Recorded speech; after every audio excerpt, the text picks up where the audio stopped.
Hello students, welcome to chemistry with Manish Soni YouTube channel. आज इस video में हम सॉल्व करेंगे टेस्ट नंबर 11 में पूछे गए क्वेश्चंस को। टेस्ट नंबर 11 जो है वो आपका carbonyl compounds and carboxylic acid वाला जो चैप्टर है, चैप्टर नंबर 12 उसका लगा था। और उसमें कौन कौन से क्वेश्चंस पूछे गए वो आपने सबने देख लिए होंगे। चलिएगा शुरुआत करते हैं क्वेश्चन नंबर 1 से। ठीक है, क्वेश्चन नंबर 1 है, निम्नलिखित अम्लों में से किस अम्ल का pKa मान न्यूनतम है? pKa मान न्यूनतम है, ये क्वेश्चन आपसे पूछा गया है। तो देखिएगा, मैंने आपको बताया था कि किसी अम्ल की जो अम्लीय प्रवृत्ति होती है, किसी अम्ल की जो अम्लीय प्रवृत्ति होती है वो Ka के समानुपाती होती है। यानी जो अम्ल जितना ज़्यादा अम्लीय होगा, जो अम्ल जितना ज़्यादा अम्लीय होगा उसका Ka का मान उतना ही क्या होगा, ज़्यादा होगा। और Ka और pKa में क्या संबंध होता है? pKa बराबर होता है माइनस log Ka। pKa बराबर होता है माइनस log Ka। तो जिस अम्ल का Ka ज़्यादा होगा उसका pKa क्या होगा, कम होगा, क्योंकि आगे कौन सा निशान लगा हुआ है, माइनस का। तो आपसे ये पूछ रहा है कि किस अम्ल का pKa न्यूनतम होगा। तो इसका मतलब pKa न्यूनतम होने का मतलब है कि उसका Ka ज़्यादा होना चाहिए। और Ka किसका ज़्यादा होता है? जो अम्ल सबसे ज़्यादा क्या होता है, प्रबल होता है। यानी प्रबल अम्ल, जो अम्ल जितना ज़्यादा प्रबल होगा उसका Ka उतना ही क्या होगा, ज़्यादा होगा। तो यहाँ पर आपसे पूछ रहा है pKa किसका न्यूनतम है, मतलब Ka किसका अधिकतम है। तो Ka उसका अधिकतम होगा जो इन चारों में से सबसे ज़्यादा क्या होगा, अम्लीय होगा। अब देखो, पहला ऑप्शन है एसिटिक अम्ल। एसिटिक अम्ल में CH3 का प्लस आई प्रभाव लग रहा है। दूसरा है फॉर्मिक अम्ल। फॉर्मिक अम्ल में हाइड्रोजन का जो आई प्रभाव होता है वो कितना होता है, 0 होता है। तीसरा जो अम्ल है उसको देखिएगा, CH3 CH CH3 COOH, इसमें आइसोप्रोपिल समूह है, इसका कौन सा प्रभाव लग रहा है, प्लस आई प्रभाव लग रहा है। और चौथा जो ऑप्शन है वो है CH3 CH2 COOH, इसमें इस एथिल समूह का क्या लग रहा है, प्लस आई प्रभाव। अब याद कीजिएगा, मैंने आपको बताया था कि किसी अम्ल की अम्लीय प्रवृत्ति माइनस आई प्रभाव के क्या होती है, समानुपाती, और प्लस आई प्रभाव के क्या होती है, व्युत्क्रमानुपाती। तो इसका मतलब जितना ज़्यादा प्लस आई होगा वो उतना ही कम क्या होगा, अम्लीय होगा। तो यहाँ पर चारों ऑप्शन में फॉर्मिक अम्ल एक ऐसा अम्ल दे रखा है जिसमें कोई प्लस आई प्रभाव नहीं है, बाकी सब में क्या है, प्लस आई प्रभाव। इसका मतलब फॉर्मिक अम्ल इन चारों में सबसे प्रबल अम्ल है। इसका मतलब इसका Ka सबसे ज़्यादा है। तो बताओ pKa क्या होगा, सबसे कम। तो इस प्रश्न का सही उत्तर हो जाएगा बी, फॉर्मिक अम्ल। क्वेश्चन नंबर 2 है, एक द्रव पदार्थ को एथेनॉल के साथ मिश्रित करके एक बूंद सांद्र सल्फ्यूरिक अम्ल की मिलाई गई। एक फलों जैसी गंध वाला यौगिक निर्मित हुआ। द्रव पदार्थ था। क्वेश्चन क्या है कि कोई द्रव पदार्थ है, उसमें एथेनॉल मिला दिया गया C2H5OH। ठीक है, फिर एक बूंद किसकी मिला दी, H2SO4 की। तो अब इस मिक्सचर में से फलों जैसी गंध आ रही है। तो ये द्रव पदार्थ जो आपने लिया था वो कौन सा था, ये आपसे पूछ रहा है। तो याद रखिएगा बच्चों, जो फलों जैसी गंध आती है वो एस्टर के कारण आती है। यानी इस अभिक्रिया में एस्टर बना है। एस्टर में कौन सी गंध होती है, फलों जैसी गंध होती है। और एस्टर का निर्माण एथेनॉल किसके साथ अभिक्रिया करके बनाता है, मैंने आपको बताया था, एसिटिक अम्ल के साथ। एसिटिक अम्ल जब एथेनॉल के साथ अभिक्रिया करेगा, कौन से माध्यम में, अम्लीय माध्यम में, तो एस्टर का क्या होगा, निर्माण होगा, है ना। तो पहला ऑप्शन है मेथेनॉल। तो मेथेनॉल नहीं होगा, क्योंकि मेथेनॉल तो एथेनॉल के साथ क्रिया कर ही नहीं पाएगा। दूसरा है फॉर्मेल्डिहाइड, तीसरा है एसिटिक अम्ल और चौथा है तीसरा है एसीटोन, चौथा है एसिटिक अम्ल। तो एस्टर बनेगा, फलों जैसी गंध वाला यौगिक एस्टर होता है। और एस्टर कब बनता है? जब कोई कार्बोक्सिलिक अम्ल किसी अल्कोहल के साथ क्या करता है? रिएक्शन करता है। तो आंसर हो जाएगा डी। क्वेश्चन नंबर 3 है, निम्नलिखित अभिक्रिया में बी की पहचान कीजिए। निम्नलिखित अभिक्रिया में किसकी पहचान करनी है? बी की पहचान करनी है। तो देखिएगा, सबसे पहले CH3 CH2 COOH प्लस क्या दे रखा है? Cl2 दे रखा है ना। इसमें रेड फॉस्फोरस भी होगा, है ना। Cl2 के साथ रेड फॉस्फोरस भी या लाल फॉस्फोरस भी दिया हुआ आपको आएगा। इसमें लाल फॉस्फोरस सही कर लीजिएगा आप इसको। ए बना और फिर ये कह रहा है कि ए की अभिक्रिया अल्कोहलिक KOH के साथ करवाई तो बी बना। तो बी की पहचान कीजिए। तो देखिएगा, CH3 CH2 Cl, इसकी क्रिया करवाई Cl2 के साथ लाल फॉस्फोरस की उपस्थिति में। Cl2 के साथ किसकी उपस्थिति में? लाल फॉस्फोरस की उपस्थिति में। तो याद कीजिएगा, इस प्रकार की रिएक्शन जो होती है उसे कहते हैं हेल-होलार्ड जेलेस की अभिक्रिया। क्या कहते हैं इसको? हेल-होलार्ड जेलेस की अभिक्रिया। और इस अभिक्रिया में क्या होता है? कार्बोक्सिलिक अम्ल का जो अल्फा कार्बन होता है, उस अल्फा कार्बन पर जो हाइड्रोजन होता है वो हाइड्रोजन हट जाता है और उसके स्थान पर क्या लग जाता है? Cl लग जाता है ना। तो इस हाइड्रोजन के स्थान पे हम क्या लगा देंगे? Cl लगा देंगे। तो अल्फा कार्बन पर एक हाइड्रोजन हटा के हमने Cl लगा दिया। अब ये कह रहा है कि अल्कोहलिक KOH के साथ इसकी क्या करवाओ आप? अभिक्रिया करवाओ। तो अल्कोहलिक KOH के साथ अभिक्रिया करवाओगे तो बताओ अल्कोहलिक KOH कौन सी अभिक्रिया देता है? विलोपन अभिक्रिया देता है ना। तो ये अल्फा कार्बन हो रही है और ये क्या हो गया? बीटा कार्बन हो गया। अल्कोहलिक KOH का काम होता है विहाइड्रोहैलोजनीकरण करना, विहाइड्रोहैलोजनीकरण करना। तो देखो, जो अल्फा कार्बन है वहाँ से Cl निकाल दोगे और बीटा कार्बन से क्या निकाल दोगे? H। तो यहाँ से H निकालना है और यहाँ से Cl। तो फिर दोनों कार्बन के बीच में क्या आ जाएगा? डबल बॉन्ड आ जाएगा और ये बन जाएगा CH2 double bond CH COOH। तो इसका सही आंसर हो जाएगा C, है ना। लेकिन इसमें लाल फॉस्फोरस टाइपिंग मिस्टेक के कारण लिखा नहीं गया। तो आप जब भी इस क्वेश्चन को तैयार करो तो इसके अंदर लाल फॉस्फोरस भी ऐड कर लेना। वैसे मैंने ग्रुप में भेज दिया आपको, टेस्ट के दौरान ही भेजा है। कार्बोनिल यौगिकों की अभिलाक्षणिक अभिक्रिया है। नाभिक स्नेही प्रतिस्थापन, ये तो एल्किल हैलाइड की होती है। नाभिक स्नेही योगात्मक, ये कार्बोनिल यौगिकों की होती है। इलेक्ट्रॉन स्नेही योगात्मक, ये एल्किनों की और एल्काइनों की होती है। और इलेक्ट्रॉन स्नेही प्रतिस्थापन, ये एरोमेटिक हाइड्रोकार्बन की या एरोमेटिक यौगिकों की होती है। तो बताओ आंसर क्या हो जाएगा? नाभिक स्नेही योगात्मक। क्वेश्चन नंबर 5, निम्न में से कौन एक एल्डोल संघनन अभिक्रिया देता है ना। एल्डोल संघनन अभिक्रिया के लिए आवश्यक शर्त होती है कि कार्बोनिल यौगिक जिनमें कम से कम एक अल्फा हाइड्रोजन परमाणु उपस्थित हो, वे कार्बोनिल यौगिक जिनमें कम से कम एक अल्फा हाइड्रोजन परमाणु उपस्थित हो एल्डोल संघनन अभिक्रिया देते हैं। तो पहला ऑप्शन है HCHO। तो बताओ क्या इसमें अल्फा हाइड्रोजन है क्या? नहीं है, तो पहला ऑप्शन तो नहीं होगा।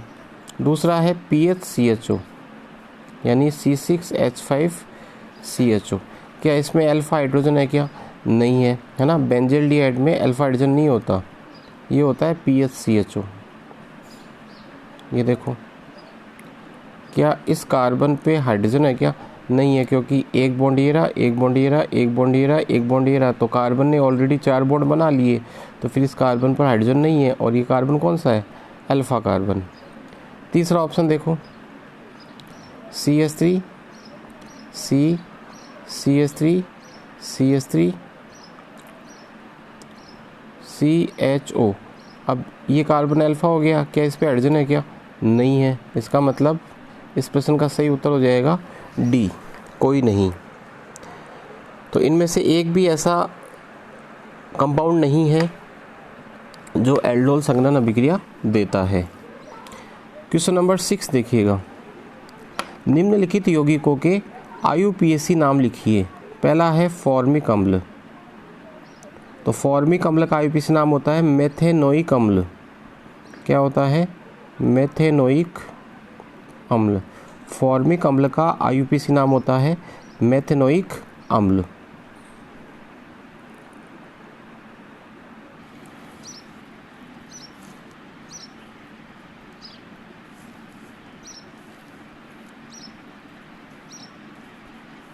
दूसरा है मेलोनिक अम्ल। दूसरा क्या है बच्चों? मेलोनिक अम्ल। और मेलोनिक अम्ल का फॉर्मूला क्या होता है? मेलोनिक अम्ल का फॉर्मूला होता है CH2 COOH COOH, है ना। तो बताओ क्या नाम हो जाएगा?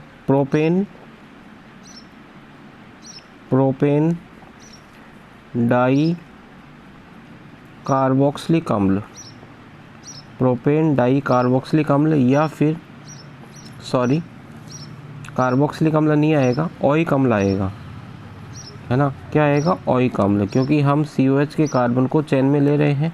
तो 1 2 3, तो प्रोपेन डाई ओइक अम्ल क्या नाम हो जाएगा? प्रोपेन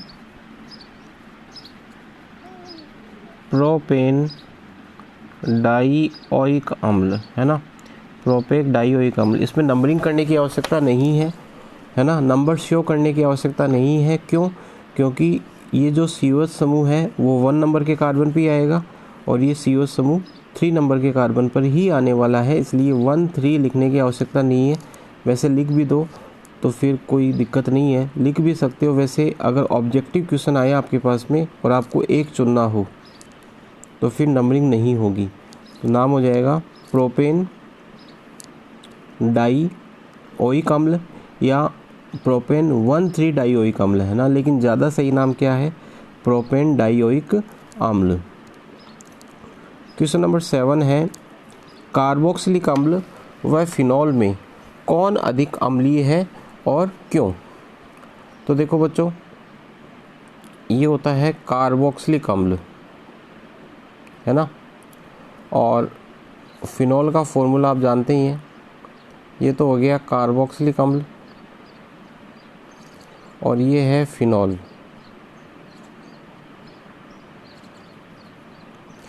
देखिएगा, हम इनकी अम्लीय प्रवृत्ति को चेक करने के लिए सबसे पहले हम इनके सहयुग्मिक क्षार बनाएंगे। क्या बनाएंगे? सहयुग्मिक क्षार। जिस अम्ल का सहयुग्मिक क्षार जितना ज़्यादा स्थायी होगा वो अम्ल उतना ही ज़्यादा क्या होगा? अम्लीय होगा। तो सबसे पहले अपन क्या करते हैं, कार्बोक्सिलिक अम्ल का सहयुग्मिक क्षार बनाते हैं। तो कार्बोक्सिलिक अम्ल का सहयुग्मिक क्षार होगा RCOO- और फिनॉल का सहयुग्मिक क्षार होगा फिनॉक्साइड आयन। इसको कहते हैं कार्बोक्सिलेट आयन, इसको कहते हैं फिनॉक्साइड आयन। अब देखिएगा, कार्बोक्सिलेट आयन की जब आप अनुनादी संरचना बनाओगे तो ये माइनस चार्ज यहाँ मूव करेगा, तो इस बॉन्ड के इलेक्ट्रॉन इसके पास आ जाएंगे। तो बताओ कितनी अनुनादी संरचनाएं बनी? 2। और जब आप इसकी अनुनादी संरचना बनाओगे फिनॉक्साइड आयन की तो कितनी बनेगी? 5 बनेगी, है ना। अब चूंकि इसकी 5 बन रही है, इसकी कितनी बन रही है? 2। तो फिर ये वाला जो फिनॉक्साइड आयन है वो ज़्यादा स्थायी होना चाहिए और ये क्या होना चाहिए? कम स्थायी। लेकिन होता क्या है बच्चों कि कार्बोक्सिलेट आयन की अनुनादी संरचनाएं हालांकि संख्या में कम है, लेकिन इसकी अनुनादी संरचनाएं तुल्यकारी होती है। कैसी होती है? तुल्यकारी। और फिनॉक्साइड आयन की संरचनाएं, फिनॉक्साइड आयन की अनुनादी संरचनाएं हालांकि संख्या में 5 है, लेकिन कैसी होती है? अतुल्यकारी होती है। सर, तुल्यकारी और अतुल्यकारी में क्या अंतर है? आप देखिएगा, कार्बोक्सिलेट आयन की अनुनादी संरचनाओं में जो माइनस आवेश था वो पहले ऑक्सीजन पे था और दूसरी बार जब माइनस आया तो भी किस पर आया? ऑक्सीजन पर। अर्थात समान आवेश समान परमाणुओं पर रहा और ऐसी अनुनादी संरचनाओं को तुल्यकारी अनुनादी संरचनाएं कहा जाता है। तो ये जो अनुनादी संरचनाएं हैं किसकी? कार्बोक्सिलेट आयन की, वो तुल्यकारी होती है क्योंकि माइनस आवेश ऑक्सीजन पर था और ऑक्सीजन पर ही आता है, यानी समान आवेश समान परमाणु पर रहता है। जबकि फिनॉक्साइड आयन में देखो माइनस आवेश पहले ऑक्सीजन पर था, फिर कार्बन पर आया, फिर कार्बन पर जाएगा, फिर कार्बन पर जाएगा, वापस किस पर आएगा, ऑक्सीजन पर। इसका मतलब समान आवेश असमान परमाणुओं पर आया, तो ये अनुनादित संरचनाएं कैसी हो गई, अतुल्यकारी। यहाँ पर आपने देखा कि कार्बोक्सिलेट आयन की अनुनादित संरचनाएं तुल्यकारी है और फिनॉक्साइड आयन की अनुनादित संरचनाएं अतुल्यकारी है। इसलिए कार्बोक्सिलेट आयन फिनॉक्साइड आयन से ज़्यादा स्थायी हो गया। इसका मतलब कार्बोक्सिलिक अम्ल का संयुग्मिक क्षार फिनॉल के संयुग्मिक क्षार से ज़्यादा स्थायी हो गया, क्योंकि कार्बोक्सिलिक अम्ल के संयुग्मिक क्षार की अनुनादित संरचनाएं तुल्यकारी और फिनॉल के संयुग्मिक क्षार की अनुनादित संरचनाएं अतुल्यकारी हुई। इसका मतलब कार्बोक्सिलिक अम्ल फिनॉल से क्या हो गया, ज़्यादा अम्लीय है। तो इस प्रश्न का उत्तर होगा कि कार्बोक्सिलिक अम्ल फिनॉल से अधिक अम्लीय होता है, क्योंकि कार्बोक्सिलिक अम्ल के संयुग्मिक क्षार की अनुनादित संरचनाएं तुल्यकारी होती है, जबकि फिनॉल के संयुग्मिक क्षार की अनुनादित संरचनाएं अतुल्यकारी होती है। क्वेश्चन नंबर 8, फिनॉल व एथेनॉल में कौन अधिक अम्लीय है व क्यों? फिनॉल व एथेनॉल में कौन अधिक अम्लीय है व क्यों? तो देखिएगा, ये फिनॉल है और ये है एथेनॉल।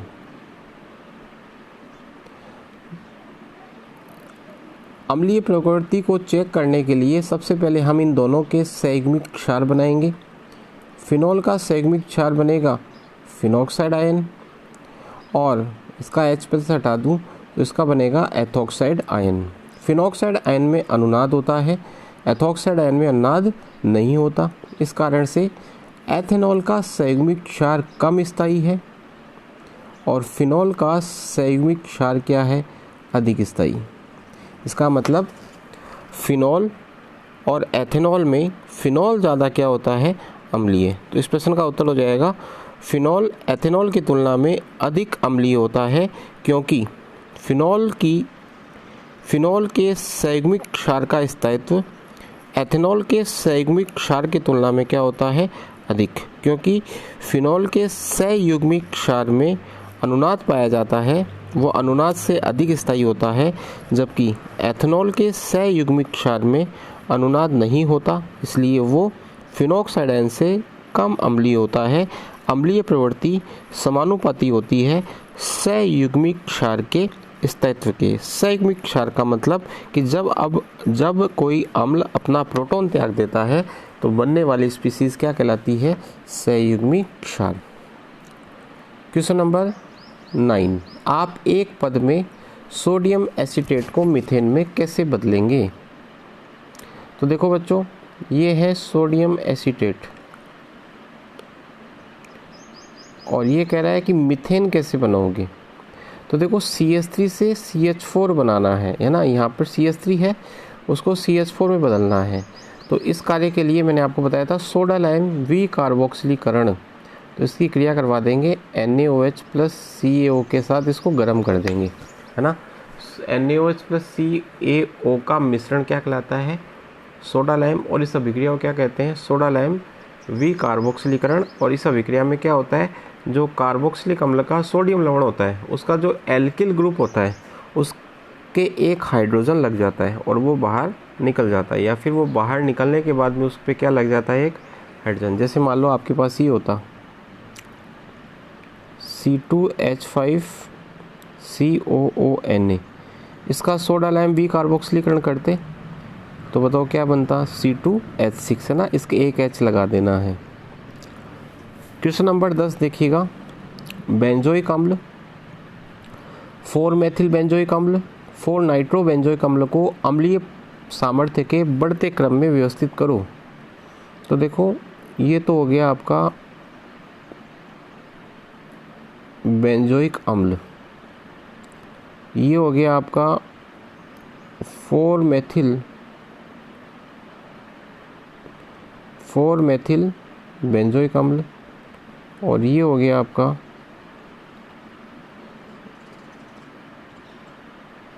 4 नाइट्रो बेंजोइक अम्ल। अब याद कीजिएगा, मैंने आपको बताया था कि किसी कार्बोक्सिलिक अम्ल की अम्लीय प्रवृत्ति -I प्रभाव और -R प्रभाव के क्या होती है, समानुपाती, और +I प्रभाव और +R प्रभाव के क्या होती है, व्युत्क्रमानुपाती। तो बताओ NO2 जो समूह होता है उसका -I और -R प्रभाव होता है, मेथिल समूह का +I प्रभाव होता है, और इसमें ऐसा कोई प्रभाव लग नहीं रहा। तो बताओ सबसे ज़्यादा -I -R किस में है, नाइट्रो वाले में। इसका मतलब सबसे ज़्यादा तो हो जाएगा 4 नाइट्रो बेंजोइक अम्ल। फिर देखो मेथिल वाला तो सबसे लास्ट में आ जाएगा, सबसे कम अम्लीय होगा, फिर बेंजोइक अम्ल हो जाएगा, और फिर कौन हो जाएगा, 4 मेथिल बेंजोइक अम्ल, है ना। तो बताओ सबसे कम कौन हो गया, ये, उसके बाद में ये, और उसके बाद में ये। तो आंसर क्या होगा इसका, 4 मेथिल बेंजोइक अम्ल सबसे लास्ट में आएगा, यानी सबसे कम अम्लीय, फिर बेंजोइक अम्ल, और फिर 4 नाइट्रो बेंजोइक अम्ल, है ना। तो ये इसका क्या हो जाएगा, ऑर्डर। सिर्फ अभिकर्मक क्या होता है, देखिएगा सिर्फ अभिकर्मक क्या होता है, रोजेनिलीन हाइड्रोक्लोराइड नामक एक पदार्थ होता है। रोजेनिलीन हाइड्रोक्लोराइड एक क्या होता है, पदार्थ जो गुलाबी रंग का होता है ना। रोजेनिलीन हाइड्रोक्लोराइड एक गुलाबी रंग का क्या होता है, पदार्थ होता है। रोजेनिलीन हाइड्रोक्लोराइड एक गुलाबी रंग का क्या होता है, पदार्थ। जब हम इसमें SO2 गैस प्रवाहित करते हैं, कौन सी गैस प्रवाहित करते हैं, SO2 गैस, तो ये रंगहीन हो जाता है। इसे ही क्या कहते हैं, ये जो रंगहीन बनाना, मतलब रोजेनिलीन हाइड्रोक्लोराइड जो कि गुलाबी रंग का है, उसमें SO2 गैस प्रवाहित की तो वो कैसा हो गया, रंगहीन। ये रंगहीन होने के बाद में इसको क्या कहा जाता है, सिर्फ अभिकर्मक कहा जाता है। क्या कहा जाता है इसको, सिर्फ अभिकर्मक। तो सिर्फ अभिकर्मक क्या होता है आपके समझ में आ गया होगा।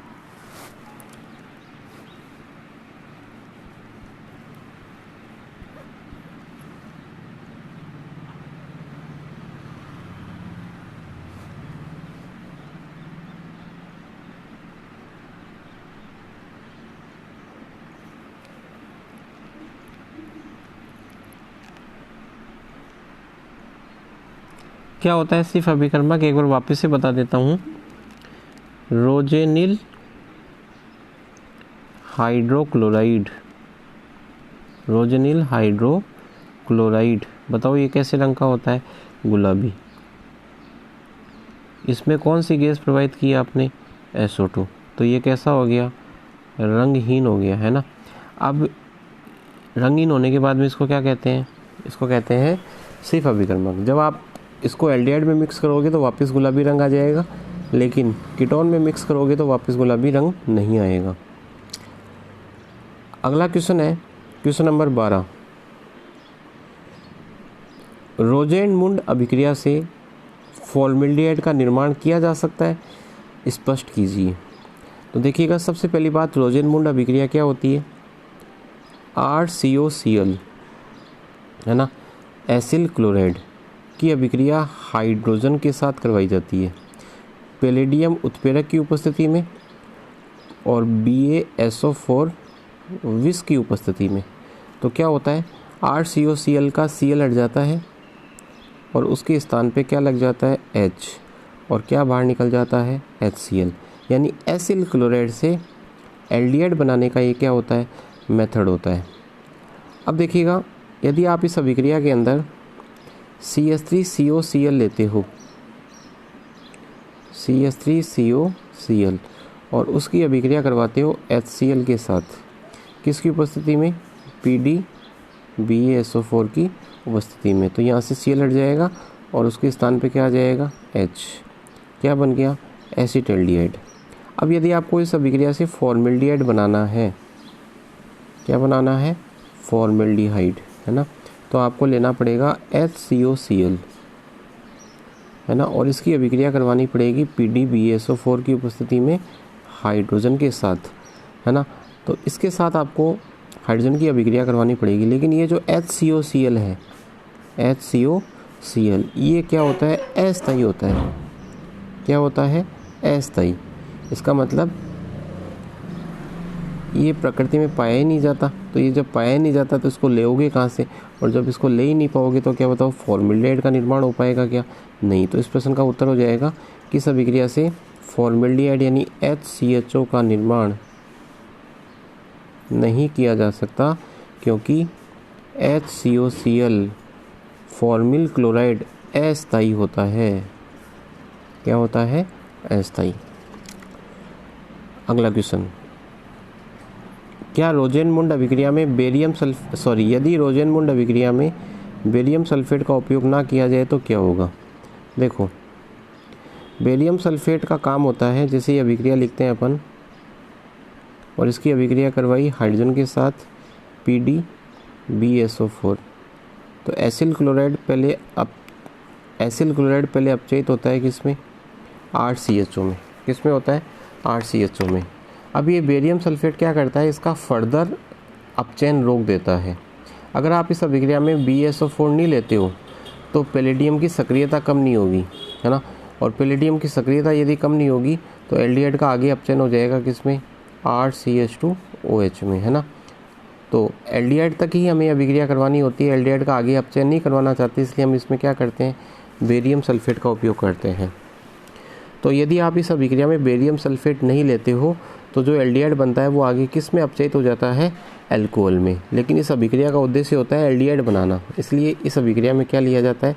बेरियम सल्फेट, जो पैलेडियम के लिए विष का कार्य करता है। किसका कार्य करता है? विष का कार्य करता है, एल्डिहाइड को आगे अपचयित होने से रोकता है। तो बताओ क्या प्रश्न, इस प्रश्न का उत्तर क्या हो जाएगा कि बेरियम सल्फेट यदि ना लिया जाए तो इस अभिक्रिया में बनने वाला एल्डिहाइड आगे अल्कोहल में अपचयित हो जाता है। अल्कोहल में क्या हो जाता है? अपचयित। क्वेश्चन नंबर 14, क्या आप एसिटाल्डिहाइड और एसीटोन में विभेद किस प्रकार करेंगे? तो टोलेन अभिकर्मक से, फेलिंग विलयन से, इन सब से अपन कर सकते हैं। तो बेस्ट रहेगा टोलेन अभिकर्मक, है ना। टोलेन अभिकर्मक के साथ यदि आप एल्डिहाइड की रिएक्शन करवाते हो तो टोलेन अभिकर्मक से यदि आप फेलिंग विलयन भी ले सकते हो। सिर्फ अभिकर्मक तो जो होता है वो टेस्ट होता है, विभेदित नहीं करता, टेस्ट होता है। हालांकि विभेद भी कर सकते हो, उससे ऐसी कोई बात नहीं है, लेकिन सबसे बेस्ट होगा आप इसमें टोलेन अभिकर्मक ले लो। क्या ले लो? टोलेन अभिकर्मक। टोलेन अभिकर्मक क्या करता है? इस RCHO को RCOH में बदल देता है और सिल्वर का क्या आता है?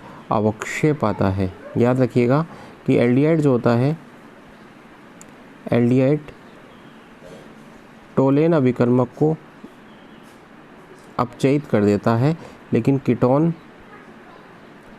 टोलेन अभिकर्मक को अपचयित नहीं कर पाता। और आपको याद होगा टोलेन अभिकर्मक का सूत्र क्या होता है? AgNH3 का होल ट्वाइस प्लस, है ना। अमोनिया में सिल्वर नाइट्रेट का विलयन क्या कहलाता है? टोलेन अभिकर्मक। और टोलेन अभिकर्मक जो है वो एल्डिहाइड के साथ रजत दर्पण देता है, एसीटोन के साथ नहीं देता। क्वेश्चन नंबर 15, केनी-जारो अभिक्रिया की रासायनिक समीकरण लिखो। तो HCHO प्लस HCHO, ये वाली अभिक्रिया आप लिख सकते हो, या फिर आप यहाँ पर बेंजील्डिहाइड भी काम में ले सकते हो। 50% NaOH, एक एल्डिहाइड का ऑक्सीकरण करवाना है तो HCONA बन जाएगा, और दूसरे का अपचयन करवाना है तो CH3OH बन जाएगा। तो एक का ऑक्सीकरण होता है और एक का क्या होता है? अपचयन। बहुत अच्छे से मैंने आपको इसको पढ़ा रखा है, स्क्रीन रिकॉर्डर के माध्यम से मैं आपको इतना ही इसके बारे में बता पाऊँगा, चलिएगा। तो ये टोटल 15 क्वेश्चन थे। इस टेस्ट में एक थोड़ा सा मिस्टेक हुआ है जो आपको सही कर लेना है कि Cl2 के साथ आपको क्या लिखना है? रेड फॉस्फोरस भी लिखना है। चलिएगा, मिलते हैं अगले वीडियो में, तब तक के लिए धन्यवाद।